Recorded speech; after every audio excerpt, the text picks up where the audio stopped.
माता की कुछ मजा नहीं आया.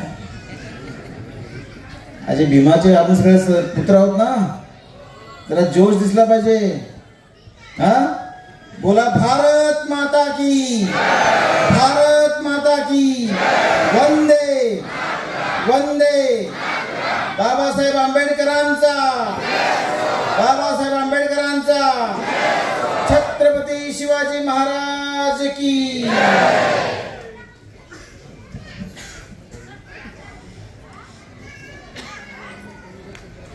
Republican party of India Vasai Virar आयोजित ज्यांच्यासाठी आजचा हा कार्यक्रम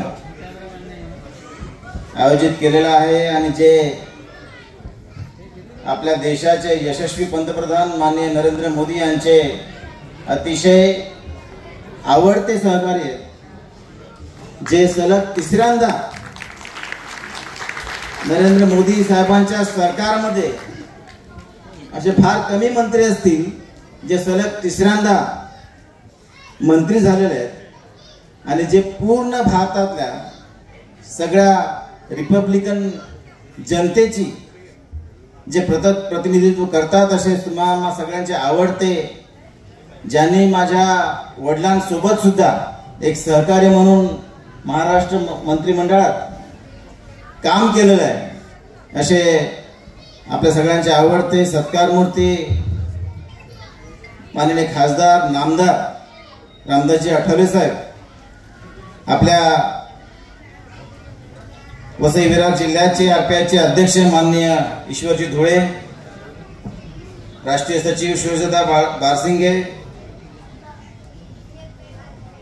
त्यासोबत राष्ट्रवादी काँग्रेसचे राजारामजी मुळी, बाळारामजी गायकवाड, आमचे जिल्ह्याचे अध्यक्ष महेंद्र पाटील, मनोज पाटील, सिद्धार्थ कासारे, उपस्थित पालघर जिल्ह्याचे आरपीआयचे अध्यक्ष सुरेशजी जाधव, आमचे सहकारी अभयजी कक्कड, कपिलजी म्हात्रे, आमचे वाड्याचे नगरसेवक माननीय राम जाधव, उपस्थित सर्व व्यासपीठावर मान्यवर आणि माता भगिनी बंधूंनो, खरं तर आजचा एक खूप चांगला योग आहे, कारण आठवले साहेबांचं खूप चांगलं प्रेम आपल्या वसई विरार इथल्या जनतेवर आहे, त्यामुळे वरचेवर ते इथे येत असतात आणि निश्चितच आपण जो कार्यक्रम आयोजित केलेला आहे त्याला मी खरोखरच खूप शुभेच्छा देतो, कारण गेल्या काही महिन्यातच, काही महिन्यापूर्वीच आठवले साहेब इथे आले होते आणि सलग तिसऱ्यांदा त्यांची वर्णी मंत्रिमंडळात लागलेली. तुम्ही सर्वांनी आपल्या पालघर लोकसभेचा एक नवनिर्वाचित खासदार म्हणून मला लोकसभेत पाठवलं आणि खरोखरच मला सांगायला आनंद वाटतो की तिथे गेल्यानंतर मात्र एक मोठं चांगलं असं वातावरण मला बघायला मिळालं आणि मला आठवले साहेबांचं मार्गदर्शन सुद्धा मिळालं आणि त्यामुळे अशा ज्येष्ठ मंत्री असलेले आठवले साहेब, त्यामुळे संसदेत मात्र अतिशय जमिनीवर असतात आणि त्यामुळे तुम्हाला आम्हा सर्वांना ते एकदम हवेविषयी वाटतात. आताच इथे क्रिमिलेअरचं सांगितलं, त्या ज्यावेळेस त्या कोर्टाने निर्णय दिला, सगळ्यांना मी मुद्दाम सांगू इच्छितो, 7 जणांचे जे न्यायाधीशाची टीम होती त्याच्यापैकी 4 जणांनी क्रिमिलेअर लावावं असं फक्त मत नोंदवलं, कोणत्याही प्रकारचा निर्णय दिलेला नाही, परंतु विरोधी पक्ष मात्र त्याचं उदात्तीकरण करते, त्याचा अपवाद पसरवत आहेत. ते म्हणतात की याचा डिसिजन दिलेला आहे, हे चुकीचं आहे आणि म्हणून आम्ही सगळे SC ST चे खासदार आहेत ते सगळे म्हणून मी स्वतः त्याच्यामध्ये होतो, आम्ही निवेदन बनवलं आणि निवेदन माननीय पंतप्रधान नरेंद्र मोदीजींना दिलं. त्यांना सांगितलं की अशा प्रकारचा मत त्या न्यायाधीशांनी व्यक्त केलेलं आहे. याच्यावर आपल्या सरकारची भूमिका काय आहे? मोदीजींनी अतिशय स्पष्ट शब्दात सांगितलं, आपल्या संविधानामध्ये डॉक्टर बाबासाहेब आंबेडकरांनी जे संविधान बनवलेलं आहे त्याच्यामध्ये SC STंना कुठलेही क्रिमी लेअर लावू नये असं स्पष्ट सांगितलेलं आहे.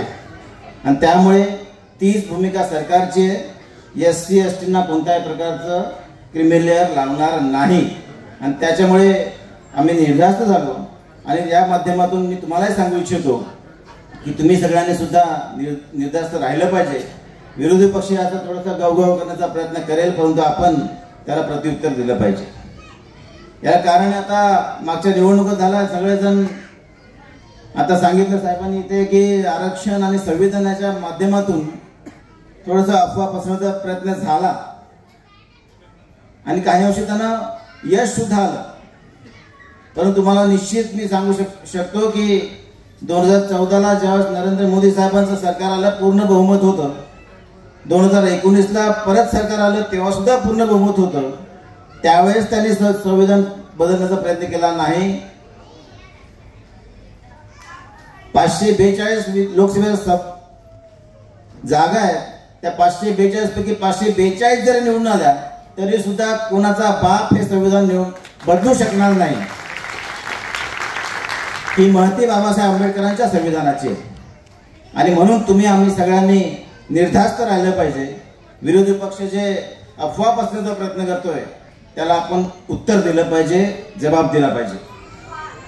आणि हे करत असताना गेल्या काही 10 वर्षातलं 12 वर्षातलं आपल्या सरकारच्या माध्यमातून ज्या काय SC STंना योजना आल्या त्या बऱ्याच अंशी आपल्याला त्याचा लाभ मिळालेला आहे. आपला देश एक प्रगतीच्या मार्गावर वाटचाल करू लागलेला आहे. बऱ्याचशा योजना मिळालेल्या आहेत, काही मिळत आहेत. आताच वसईमध्येच ज्यावेळेस तिचे टर्शरी केअर हॉस्पिटलची आरोग्याची अतिशय महत्वाची गरज आवश्यकता होती आणि पाठपुरावा बरीच वर्ष चालू होता. महाराष्ट्र सरकारमध्ये माननीय उपमुख्यमंत्री देवेंद्र फडणवीस यांनी पुढाकार घेतला आणि वसईमध्ये 250 कोटींचं सुसज्ज हॉस्पिटलला मान्यता दिलेली आहे. त्याचं भूमिपूजन काही दिवसापूर्वी झालेलं आहे आणि त्याचा पहिला हप्ता 25 कोटी रुपये हा महानगरपालिकेकडे सुपूर्द केलेला आहे.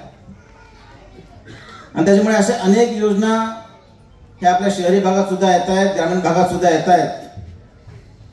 रमाई आवास योजना असेल, शिष्यवृत्ती असेल, परदेशासाठी विद्यार्थ्यांना जाण्यासाठी मदत असेल, किंवा आता महाराष्ट्र राज्यातर्फे आलेली मुख्यमंत्री माझी लाडकी बहीण योजना असेल, बऱ्याच बहिणींना त्याचा हप्ता मिळाला असेल. त्याचा उद्या कार्यक्रम सुद्धा ठेवलेला आहे. आणि त्यामुळे अशा अनेक योजना महाराष्ट्र सरकारतर्फे केंद्र सरकारतर्फे आपल्या सगळ्यांसाठी राबवण्यात येतात. त्याचा प्रत्यक्ष लाभ हा आपल्याला मिळालेला आहे. केंद्र सरकारतर्फे जे काय मोफत धान्य दिलं जातं त्याच्यामध्ये आपण बघतो की साधारणतः 80 कोटी नागरिकांना त्याचा लाभ होतोय. 25 कोटी गरीब दारिद्र्य रेषेच्या वरती आलेले आहेत. आणि त्यामुळे आपला भारत देशाला एक चांगलं नेतृत्व मिळालेलं आहे. आणि त्याच्यामुळे आपण सर्वांनी विश्वास ठेवला पाहिजे. हे करत असताना केंद्र सरकारतर्फे ज्या काही योजना तयार झाल्या त्याच्यामध्ये बाबासाहेब आंबेडकरांचा अतिशय मान सन्मान ठेवला गेला. पंचतीर्थ आठवले साहेबांना माहीत असेल, पंचतीर्थ ते बाबासाहेब आंबेडकरांचं ज्याचे वास्तव्य होतं लंडनला असेल किंवा मुंबईचं हिंदू मिल असेल, नागपूरचं दीक्षाभूमी असेल किंवा त्याचे जन्मगाव मोह असेल किंवा त्यांनी जिथे अंतिम श्वास घेतला असं दिल्लीचं स्थान असेल, हे सगळे क्षेत्र विकसित करण्याचा निर्णय कोणी घेतला तर आपल्या केंद्र सरकारने घेतला, माननीय नरेंद्र मोदी सरकारने घेतलेला. आणि त्यामुळे एका बाजूने विकासाची वाटचाल करायची आणि दुसऱ्या बाजूला आपले संस्कार आता इतिहास पण जपला पाहिजे या दृष्टिकोनातून आपलं सरकार काम करत आहे. आणि त्यामुळे आपण सगळ्यांनी आता लक्षात घेतलं पाहिजे आपण सगळ्यांचा विकास झाला पाहिजेच, परंतु समाजामध्ये ज्या काही गोष्टी दुफळी तयार करतात अशांना सुद्धा आपण अटकाव केला पाहिजे, त्यांना थांबवलं पाहिजे आणि हे फक्त आपला समाज करू शकतो आणि ती शक्ती तुमच्यात आहे. त्या शक्तीचा वापर करण्याची गरज या निमित्ताने निर्माण होते आणि त्यामुळे जे काही पक्ष आपल्याला त्यांना असं वाटतं की पूर्ण दलित समाज आमच्या पाठीशी आहे, आम्ही सांगू तसं वागू, परंतु तसं नाही. आता तुम्ही दाखवून दिलं पाहिजे का दलित समाज सुद्धा स्वतःचं अस्तित्व आहे, स्वतःचा विचार करू शकतो आणि तो विकासाच्या वाटेवर चालू शकतो. ह्यासाठी आपण सगळ्यांनी प्रयत्न केले पाहिजेत. आज अतिशय खूप चांगला कार्यक्रम या निमित्ताने रिपब्लिकन पार्टी ऑफ इंडिया या पक्षातर्फे इथे घेतलेला आहे. मी सगळ्यांना शुभेच्छा देतो आणि माझा सुद्धा या स्टेजवर सत्कार केला त्याबद्दल आपण सर्वांचा आभार व्यक्त करतो. थांबतो. जय हिंद, जय महाराष्ट्र, जय बाबासाहेब आंबेडकर.